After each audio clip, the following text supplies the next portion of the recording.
ನಮಸ್ಕಾರ ಫ್ರೆಂಡ್ಸ್. ಈ ಒಂದು ವಿಡಿಯೋದಲ್ಲಿ ಹಳೆ ಕಾಲದಲ್ಲಿ ಯಾವ ಥರ ತೆಂಗಿನ ಮರಗಳಿಗೆ ಗೊಬ್ಬರ ಹಾಕ್ತಾಯಿದ್ರು ಅಂತ ತೋರಿಸ್ತೀನಿ. ನೋಡಿ, ಇದು ತೆಂಗಿನ ಮರ ನಮ್ಮ ತೋಟದ್ದೇ. ಸೊ ಇದರಲ್ಲಿ ನೋಡಿ, ಇಲ್ಲಿ ನೋಡ್ಬೋದು, ಈ ತೆಂಗಿನ ಮರದ ಬುಡನ ಬಿಡಿಸಿದ್ದಾರೆ.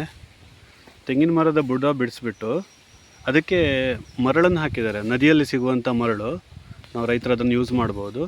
ಆ ಮರಳನ್ನು ಈ ತೆಂಗಿನ ಮರದ ಸುತ್ತ ನೋಡಿ ಈ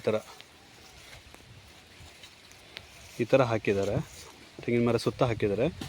ಸೊ ನೋಡ್ಬೋದು, ಈ ಮರ ಕೂಡ ಹಾಕಿದ್ದಾರೆ. ತೆಂಗಿನ ಮರದ ಬುಡ ತೆಗೆದುಬಿಟ್ಟು ಅದರಲ್ಲಿ ಮರಳನ್ನು ಹಾಕಿರುವಂಥ, ಇದು ಒಂದು ಮರಕ್ಕೆ ಸುಮಾರಾಗಿ ಒಂದು 10 ಬುಟ್ಟಿ ಮರಳನ್ನು ಹಾಕಿರ್ತಾರೆ. ಇಲ್ಲಿ ನೋಡಿರ್ಬೋದು. ಸೊ ನೋಡಿ, ಈ ಮರದಲ್ಲಿ ಈ ಥರ ಹಾಕಿದ್ದಾರೆ, ಮರಳನ್ನು ಹಾಕಿದ್ದಾರೆ. ಸೊ ಮರಳನ್ನು ಹಾಕಾದ್ಮೇಲೆ ನೋಡಿ, ಈ ಮರ ತೋರಿಸ್ತೀನಿ ನೋಡಿ. ಮರಳನ್ನು ಹಾಕಾದ್ಮೇಲೆ ಸೊ ಅಲ್ಲೇ ಅಕ್ಕಪಕ್ಕದಲ್ಲಿ ಇರುವಂಥ ಮಣ್ಣನ್ನು ನೋಡ್ಬೋದು. ಇಲ್ಲಿ ಅಕ್ಕಪಕ್ಕದಲ್ಲಿರುವಂಥ ಮಣ್ಣನ್ನು ತಗೊಂಡು ಬಂದು ಆ ಮರಳ ಮೇಲೆ ಮುಚ್ತಾರೆ, ಅಂದರೆ ಹೊದಿಕೆ ಮಾಡ್ತಾರೆ. ಈ ಥರ ಒಂದು ಕ್ರಮ ನಮ್ಮ ಈ ಕರಾವಳಿಯಲ್ಲಿ ಅನಾದಿ ಕಾಲದಿಂದ ಇದೆ. ಇದು ಸಂಪೂರ್ಣ ಸಾವಯವ ಕ್ರಮ ಆಗಿರೋದ್ರಿಂದ ಸ್ವಲ್ಪ ಖರ್ಚು ಕಡಿಮೆ, ಹಾಗೇ ನೈಸರ್ಗಿಕ ಕೃಷಿ ಮಾಡಿದ ರೀತಿ ಆಗುತ್ತೆ.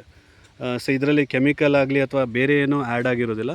ಬರೀ ನದಿಯಲ್ಲಿರುವ ಮರಳು ಮತ್ತು ಅಕ್ಕಪಕ್ಕದಲ್ಲಿರುವಂಥ ಮಣ್ಣನ್ನು ಹಾಕಿ ಈ ಥರ ಮುಚ್ಚಿಗೆ ಮಾಡ್ತಾರೆ. ಸೊ 1 ವರ್ಷದ ತನಕ ಹೀಗೆ ಇರ್ತದೆ. ನೆಕ್ಸ್ಟ್ ವರ್ಷ ಇದೇ ಥರ ಮತ್ತೆ ಕ್ರಮನ ಮಾಡ್ತಾರೆ. ಸೊ ಹಾಗಾಗಿ ಇದು ಕೂಡ ಒಂದು ಗೊಬ್ಬರ ಹಾಕುವಂಥ, ಒಂದು ತೆಂಗಿನ ಮರಕ್ಕೆ ಬುಡ ಬಿಡಿಸಿ ಗೊಬ್ಬರ ಹಾಕುವಂಥ ಒಂದು ಮೆಥಡು.